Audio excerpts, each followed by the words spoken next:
কিরে হাল্ক, তুই এখানে কাজ করস, ওইদিকে তোর সোমার বিয়ে হয়ে যাইতেছে। কি বলেন চাচা? আমি এখন যাচ্ছি। আরে চাচা, আপনি নাকি সোমার বিয়ে দিয়ে দিচ্ছেন। আমার সোমা শুধুই আমার। 3 মাসের ভিতরে যদি সেনাবাহিনীর চাকরি করতে না পারো, তাহলে সোমাকে অন্য জায়গায় বিয়ে দিয়ে দিব। সোমা, কাল আমার সেনাবাহিনীর প্রথম দিন, তুমি আমার জন্য দোয়া কইরো। হাল্ক, তোমার সবকিছু ঠিকঠাক আছে। তোমার চাকরি হয়ে গেছে। কাল থেকে তোমার 3 মাসের ট্রেনিং শুরু। সোমা, শুধুমাত্র তোমার জন্য আমার এত কষ্ট। অনেক কষ্ট হচ্ছে, অনেক কষ্ট হচ্ছে।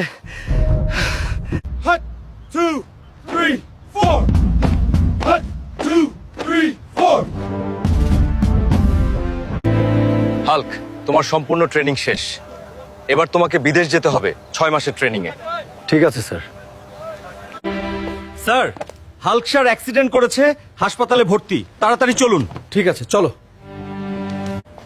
হাল্ক, তুমি এখন অসুস্থ। তোমার বিদেশের ট্রেনিং এখন বাতিল। তুমি 1 মাস বিশ্রাম নাও। স্যার, আপনি এখন সম্পূর্ণ সুস্থ, চাইলে এখন বাসায় যেতে পারেন। ঠিক আছে, আমি এখনই চললাম।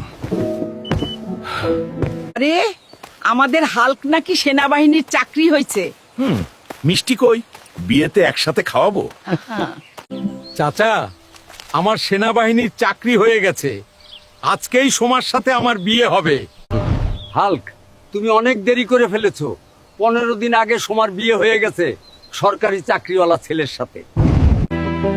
চাচা, যার জন্য আমি এত কষ্ট করলাম সেই নাই, তাহলে আমার বেঁচে লাভ কি? জীবনে এখানেই শেষ, না মাত্র শুরু।